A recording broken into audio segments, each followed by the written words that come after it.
everyone, welcome back to my channel. In today's video, I'm going to be discussing 10 teacher interview questions and give you some sample answers. A quick disclaimer is that each district or school is going to be different in the way they interview, but overall, the questions are pretty similar. So if you have an upcoming interview or just want to practice some interview questions with me, keep on watching.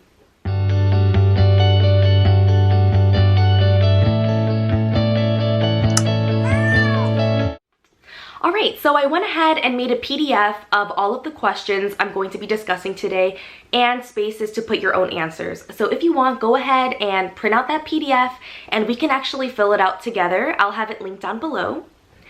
All I ask is that if you do use my PDF, please watch this video in its entirety and give it a like. It really helps my channel out and helps it circulate and be seen by more teachers.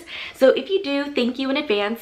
Love you guys! Alright, so let's go ahead and get started with question number 1, which is, tell me about yourself in relation to your teaching experience. This question is quite common. It's pretty much so that your interview panel gets to know you better. So focus your answers around your teaching experience or your experience working in the classroom or with students, observation hours, anything like that. Here's how I would answer this question. A quick note, I'm going to answer as if I'm interviewing for my first teaching job. I received my bachelor's and teaching credential with an English learner authorization from Cal State Long Beach. During my credential program, I worked as a teacher's aide for an elementary school in Long Beach Unified.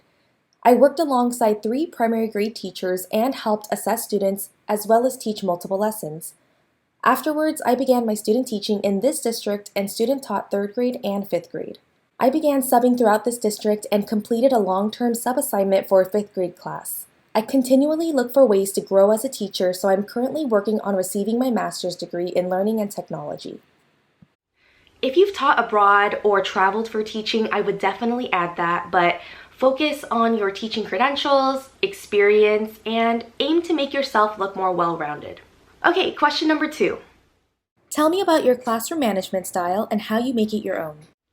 It's okay if you don't have your set management plan in place. Over time, you'll develop your own classroom management, but for now, I'll give you a really quick, basic way to set up your management plan after I give you my sample answer. I would answer this question by saying, my management style revolves around my classroom arrangement, positive behavior management strategies, and having clear procedures. I organize my students into groups and practice teamwork and collaboration daily by providing discussion norms and opportunities to earn table points. I believe in implementing positive behavior strategies with the use of weekly goal-setting slips, a classroom economy, and behavior reflection sheets. Lastly, I make sure to create procedures for everything from pencil sharpening to an end-of-the-day routine. Having a procedure in place for every possible thing provides a smaller window for misbehaviors. Pretty much you want to focus on positive behavior strategies and give examples. If you are interviewing for your first job, a good management plan is to think of 3 positive incentives. How are you going to positively incentivize the individual student, groups of students, and the whole class? Let me take a quick coffee break. Okay, question 3. Tell me about a lesson that went well and how you knew it was successful. What about a lesson that didn't go well? What did you learn from it? You can get either of these questions or you can get both. So make sure to highlight your strengths in the first one and mention how you grew and learned from the second one. Here's how I would answer this question. One of my favorite lessons was teaching about positive and negative integers on number lines. I created a Minecraft-themed hyperdoc on Google Docs and connected the two by showing that when you mine underground, you are mining into negative integers. Climbing above ground level will show positive integers.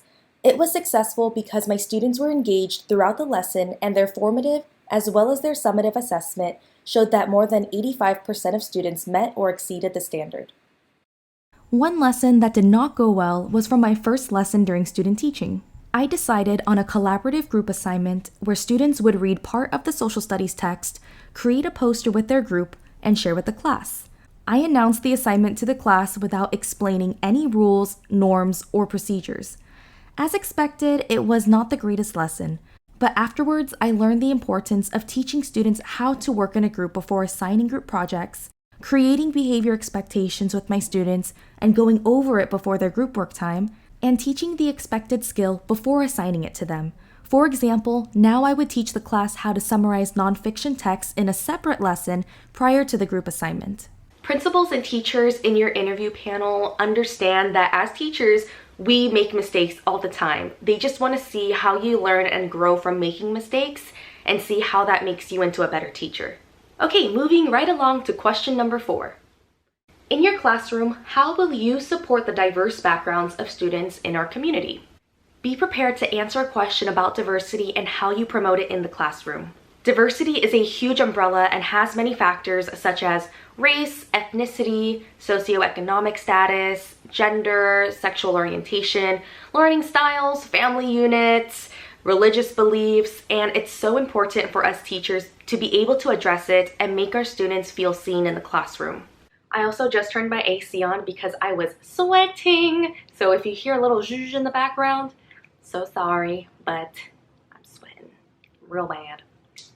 And I know I'm wearing a cardigan, but I swear even if I take it off, I will still sweat. I would answer this question by saying, I would support the diverse backgrounds of my students by analyzing my teaching materials, getting to know my students, and addressing the discrimination and inequalities we face in the world. I believe that it is important that our curriculum represents a wide range of voices and Black, Indigenous, and people of color authors. Creating positive relationships with students, daily journals, and home surveys are some of the ways I get to know my students' diverse needs.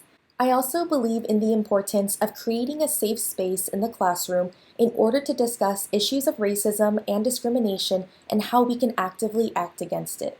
Okay, here is question number 5. How will you communicate with parents and family?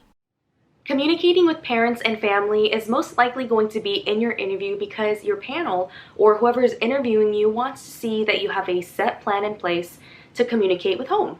Some common ways of communicating are through apps such as Classroom Dojo, Remind, there's Classcraft, there's also your classroom website, email, progress reports. There's a lot of things you can do. However, here's how I would answer this question. I communicate with families on a daily, weekly, and monthly basis. Each week, I send home a weekly progress report highlighting their child's behavior, upcoming events, and any assessments. At the beginning of each month, I send home a monthly newsletter and calendar so students and families can stay up to date. For more day-to-day contact, I feel that email is most efficient. We also have a private classroom Instagram where I share photos of what we did that day. I also make sure that my classroom website is frequently updated and easily accessible to parents and family. Speaking of a classroom website, I think it's really important for you to create a digital portfolio on Google Sites. So it's something that you can refer to when you walk into your interview. If you don't have a device to take into your interview to show off your digital portfolio, I would highly recommend just making another portfolio using one of these books, portfolio books. I got this one at Target, and it pretty much has everything that I possibly need in here, and some interviewers might not even want you to use it, but it's a nice cushion to have. I forgot to show you guys this, but for my behavior management, I would show like my list of procedures that I check off, like my management plan, setup. This is from when I long-term sub, so this I still need to update this. But so as I'm saying my interview answers, I would be showing my monthly calendar, my monthly newsletter, and my weekly progress reports. If you want me to go into my portfolio in more detail, definitely let me know in the comments below. I would love to make a video on that if anyone is interested. Okay, question number 6. Give me an example of a successful grade level collaboration. What would you do if there was a disagreement?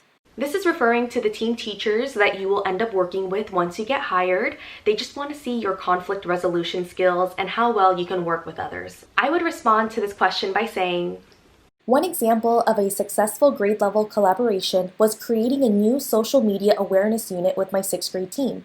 We mixed our students up and had them create lesson plans to teach other grade levels about media safety.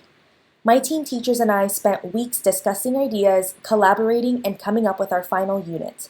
If there was a disagreement, I would actively listen to understand their point of view and work together in order to find a solution that we can both agree on.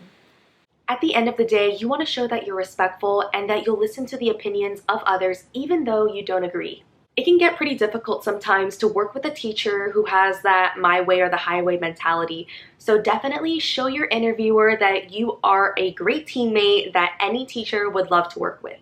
All right, how are you doing so far? If you need to take a break, make sure to get a snack, get your coffee, take a breather, because we are going to just move on to question number 7.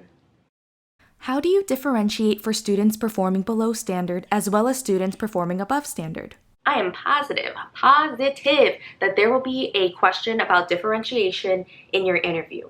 And it can be differentiation for students performing below grade level or above grade level, but make sure you address both and see how you will differentiate for both types of students. Here's how I would answer this question.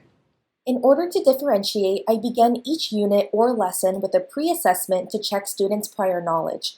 This gives me an idea of where my students are in terms of understanding upcoming content. This data will also help me create center groups to help meet my students' needs. Throughout the unit, students will participate in multiple forms of formative assessment, such as self-reflection check-ins, quizzes, and exit tickets, which will further guide my instruction. For students below grade level, I would take note of my students' different learning styles and present the lesson in a variety of ways. I would also assign a peer buddy, scaffold the lesson, modify assignments, and front-load information prior to teaching the lesson. For advanced students, I provide assignments that encourage critical thinking and inquiry. Students who have mastered the concept can also make a Kahoot quiz for the class, create their own word problems, and work on early finisher assignments. My tip for this question is to include multiple forms of assessment and explain how you'll use that data to further differentiate for your class. And when I say assessment, I don't necessarily mean tests and quizzes all the time. There are so many ways of assessing your students that you can use to further differentiate. Also, make sure to include examples of how you'll differentiate. For example, I said I will provide assignments that encourage critical thinking. If I don't provide examples, it'll lead my interviewer to ask, like what? Or how? You want to make your answers clear and leave no room for your interviewer to question your answer. All right, moving right along to question number 8, and this one is the one that stumped me in my interview, so here we go. Question number 8, what do you know about Common Core and NGSS? You would think that this question is simple because all throughout your teaching program, you see the standards all the time, and you had a class on NGSS and how to implement it, but when I was asked about it, it's not a good time.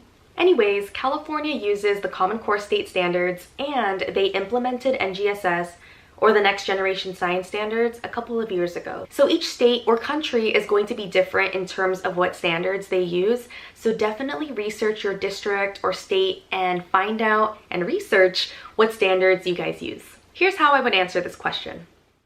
Throughout my credentialing program, my coursework revolved around implementing the Common Core state standards as well as the Next Generation Science Standards.